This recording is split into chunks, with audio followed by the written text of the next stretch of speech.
Welcome to the Phase Space Invaders podcast. In episode 28, I'm talking to Yuji Sugita, chief scientist at the Theoretical Molecular Science Laboratory in Riken, Japan. If you have ever heard about Replica exchange molecular dynamic simulations, Yuji's name should sound familiar, as he was the one who developed this algorithm and its many subsequent variants, starting in the late 90s.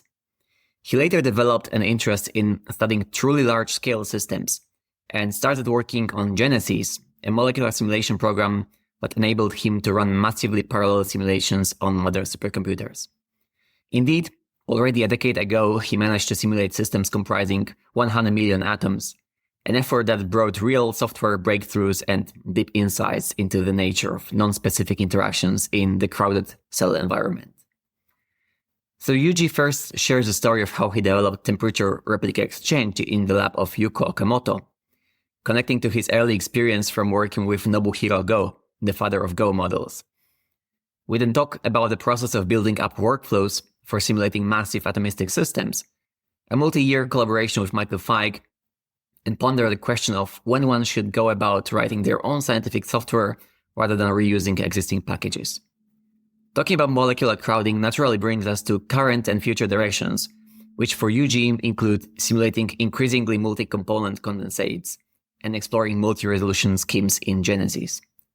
Towards the end, he highlights the need for young researchers to engage with the international community through long-distance collaborations, regardless of where one ends up living and working. And I can only agree with him there. Hope you enjoyed today's conversation.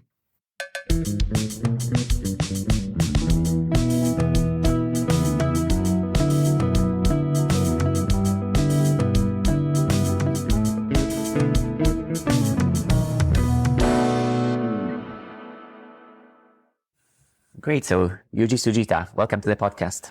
Yeah, thank you very much for invitation.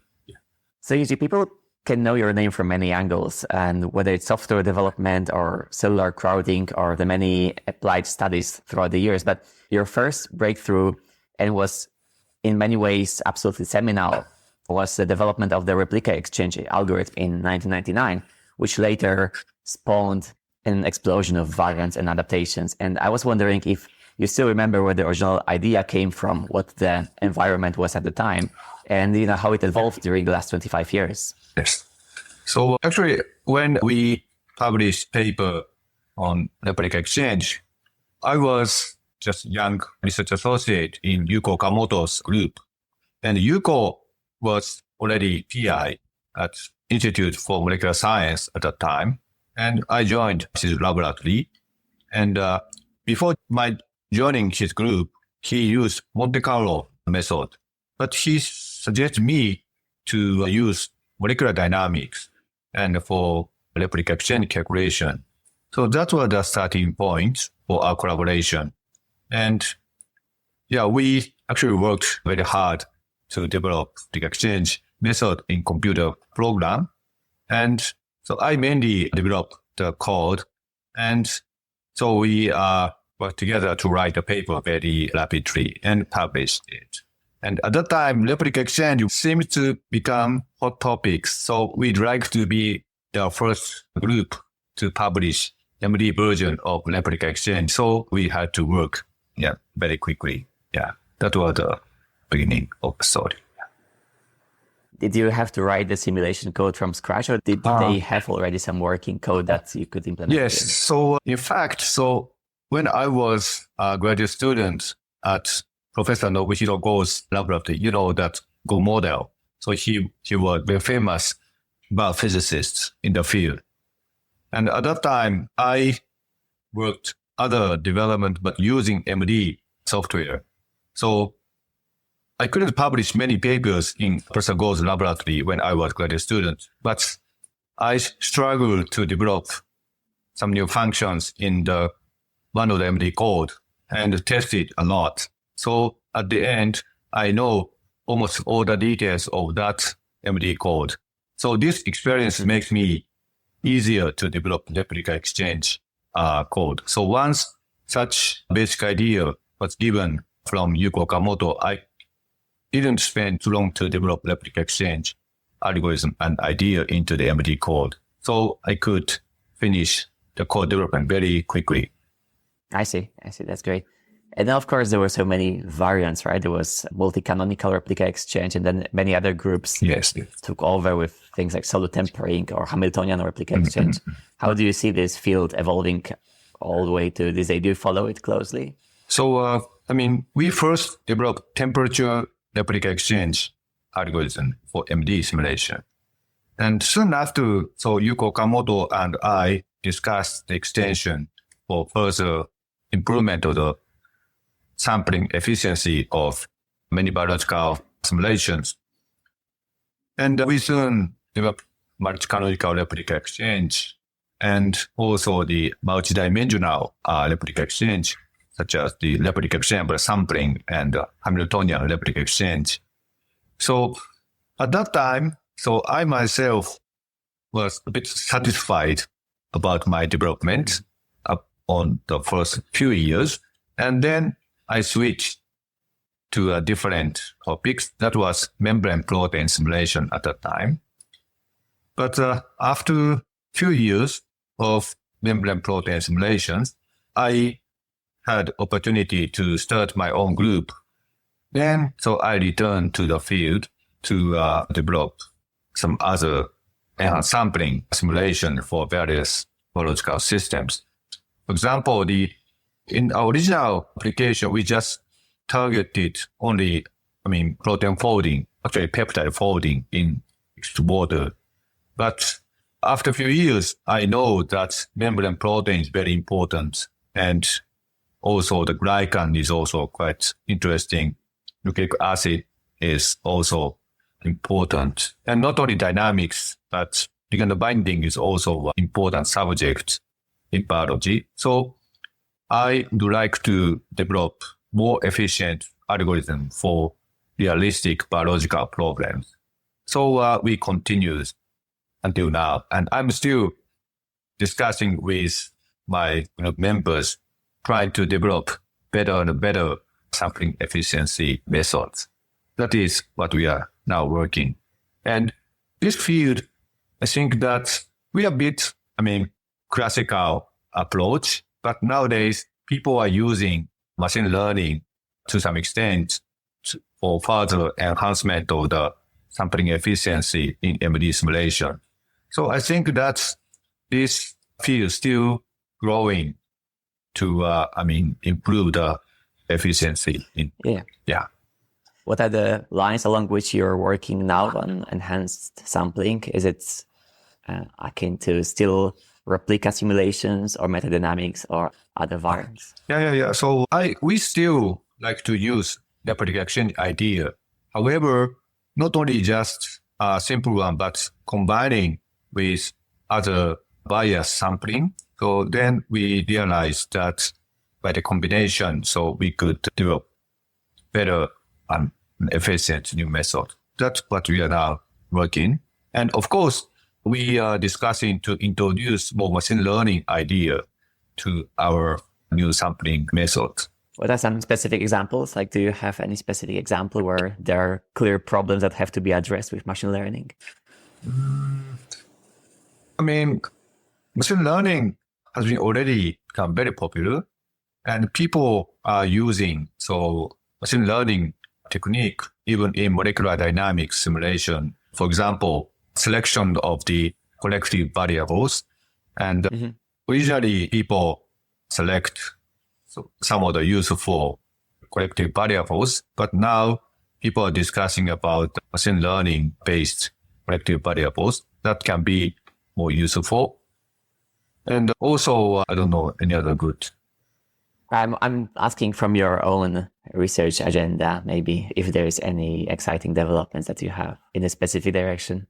And currently, so we have very much interest in large-scale simulation, not only atomistic, but integration of QMMM and atomistic and coarse-grained simulation.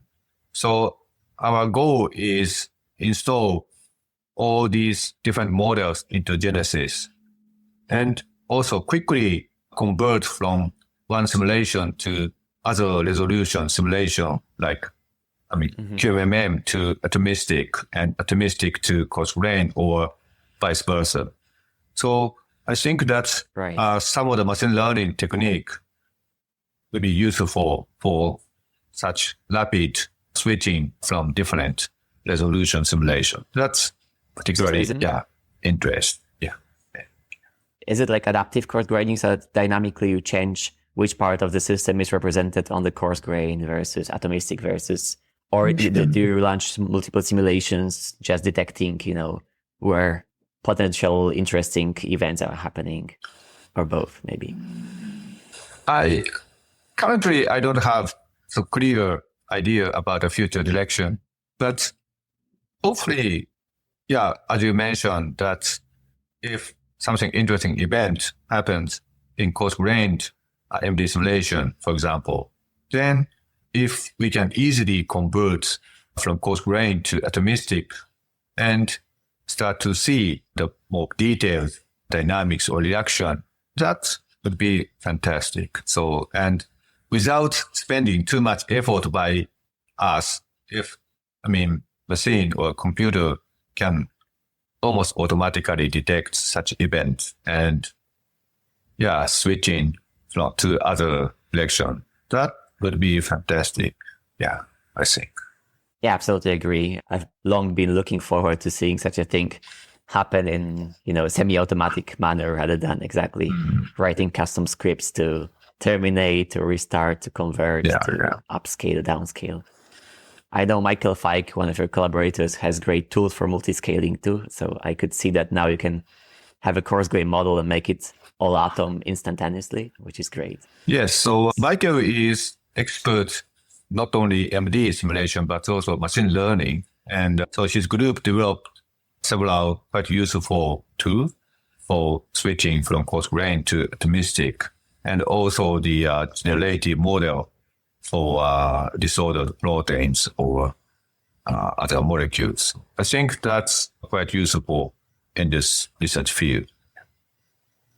Yeah, I'm bringing up Michael because you also collaborated with him on those cell environment models, right? And that was a later phase of your research after you studied membrane proteins. Yes.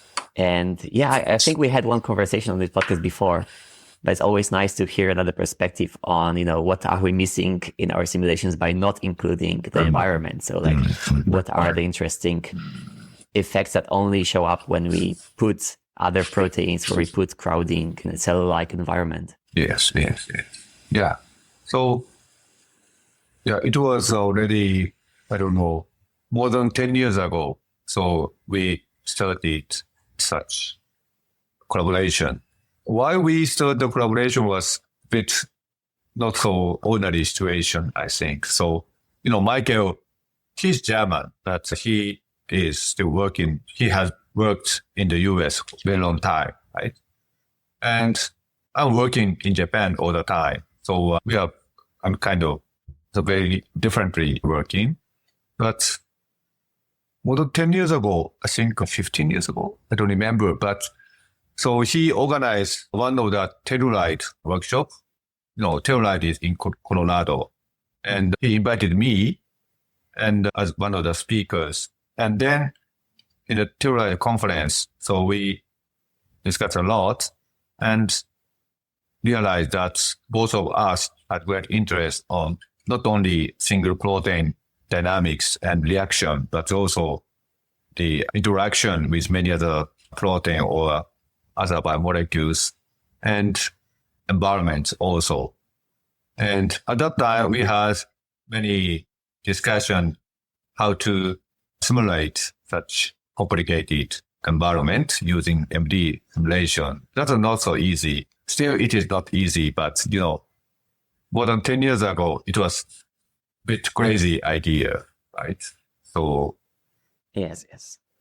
And at that time we had many discussion and which model can we use, coarse-grained model or atomistic model, or many other ideas. But at that time in Japan, we could start using supercomputers. And also I'm working in RIKEN, and RIKEN develop such supercomputers. So we had resources. So to use such resources very effectively, so I think a very big calculation, so based on atomistic model, can be the highest impact work. That's what we discussed. Mm-hmm. But at that time, we didn't recognize how difficult it was. From which standpoint, like just running a stable simulation or scaling or changing the software? I think that, many barriers to complete the simulation. The first one was the modeling. And at that time, so we didn't have any such useful tools for developing the crowding system in the atomistic detail.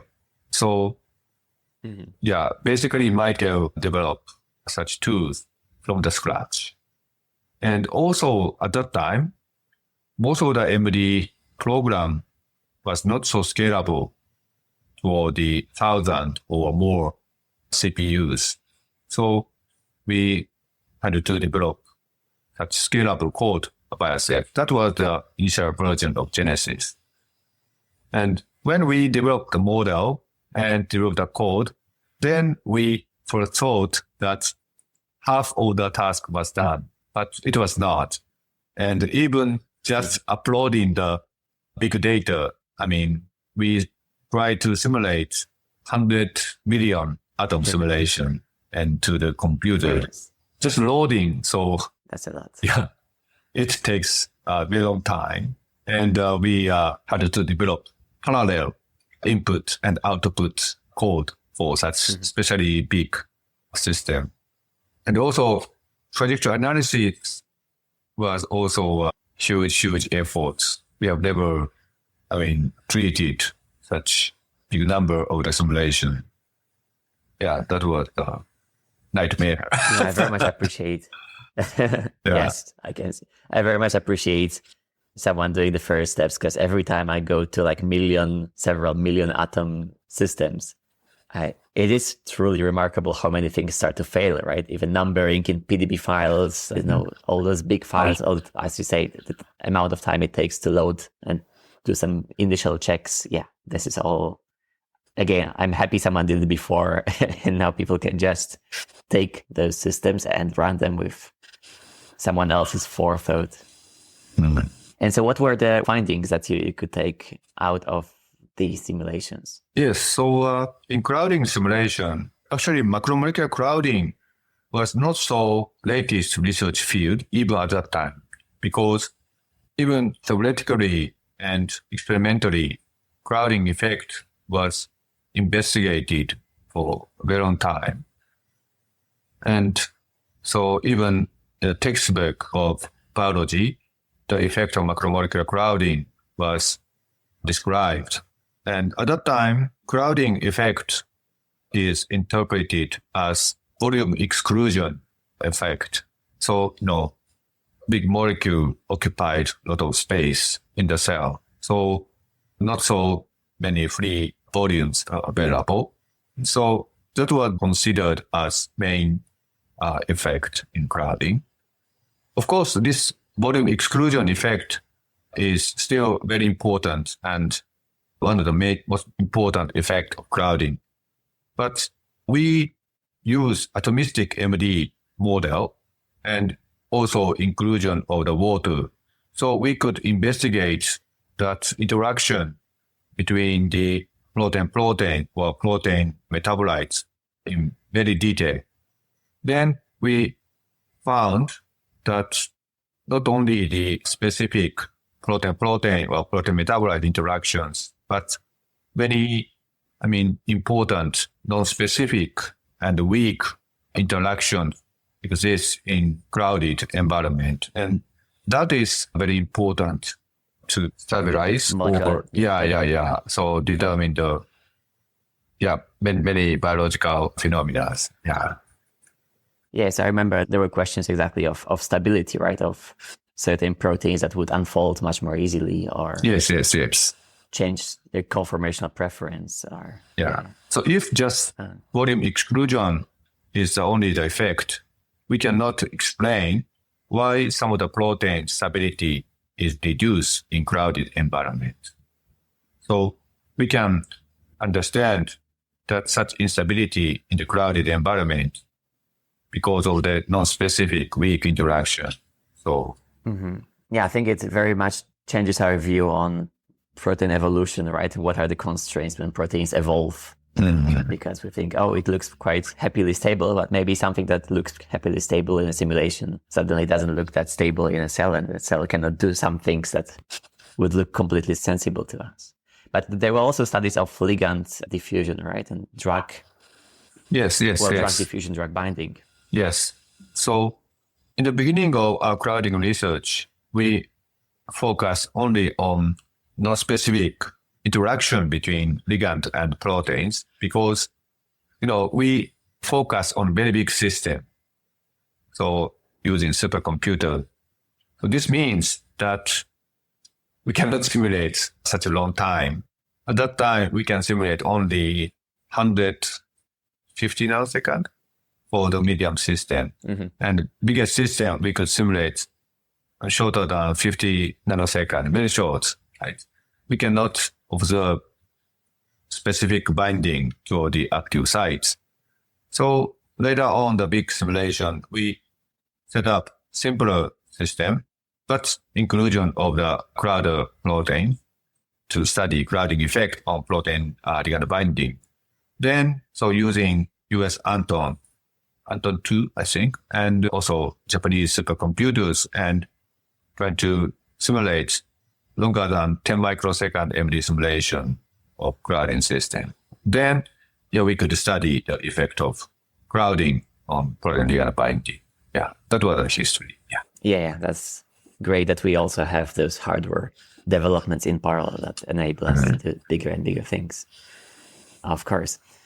So, well, you mentioned Genesis quite a few times, and there's always this question of, if someone like you works a lot on method development, when is the right moment to start developing your own software? Because I imagine a lot of people face this question, should I implement something in an existing package, or is my project big enough to warrant, support for my own, for example, MD engine, right? How did you approach this problem?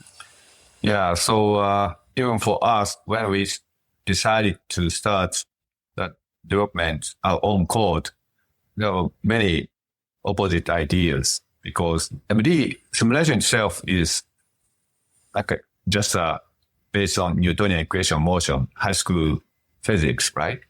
So, but to implement the high performance code on latest computer environment, that's totally different story. So we have to spend not a year, but several years, right? So to develop the code. So it takes actually great effort of the postdoc and staff scientists. But at that time, we had to develop our own code because Liken and also the community wanted to develop such high performance code using supercomputers. But before our age researchers in Japan, we didn't have such supercomputers, and so just use existing software. And in that case, so it is a bit difficult to challenge the high performance computing in MD simulations.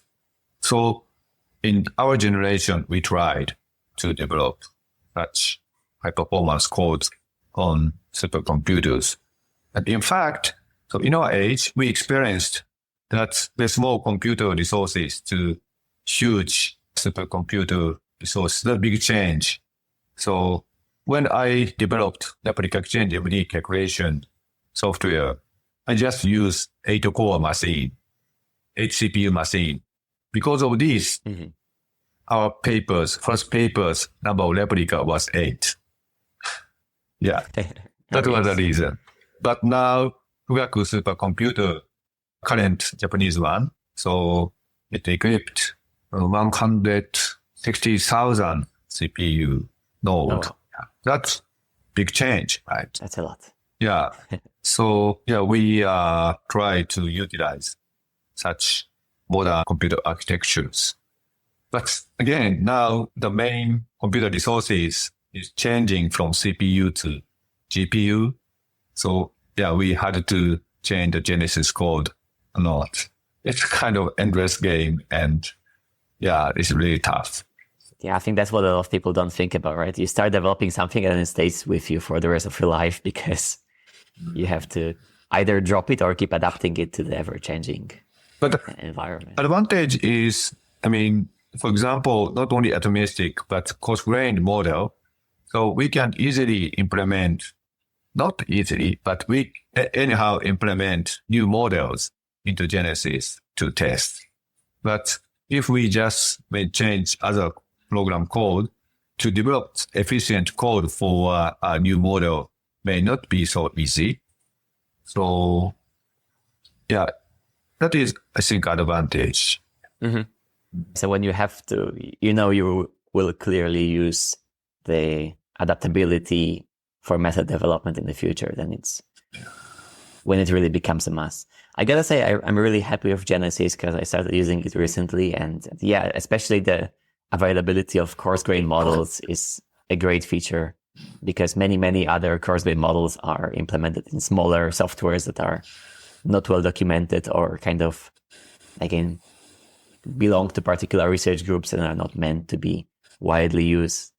So yeah, I find this effort very much worthwhile on your side. Thank you. Yeah.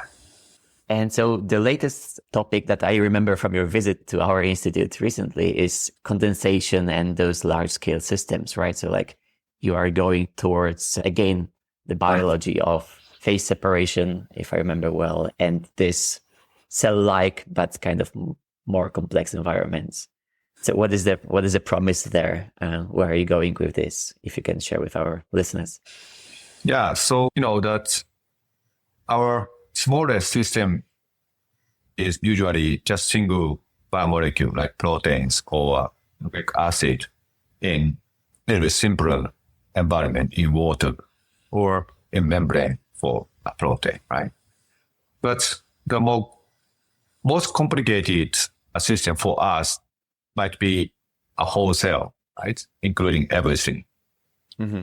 But I actually gave up almost whole cell modeling using too much simplified model. So, and that is not our interest. So if we use kind of reasonable model, such as the atomistic model or semi-atomistic coarse-grained model, I think that is kind of limit for the target.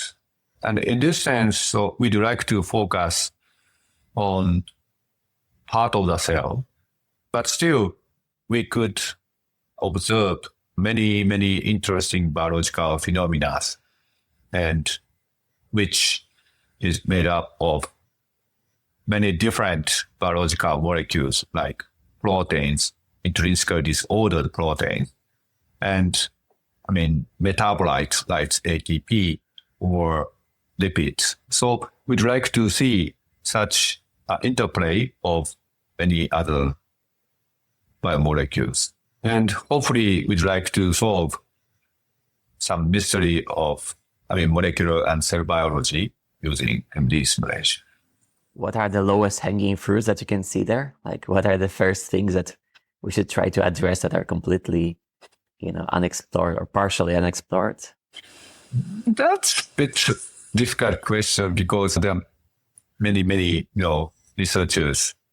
Yeah, I'm thinking if you would say phase separation, for example, because there's so many events that relate to phase separation, right? And this is still a pretty simple model where you very often have just two components, but I don't know if that's on your mind or you're thinking of something bigger and more complex.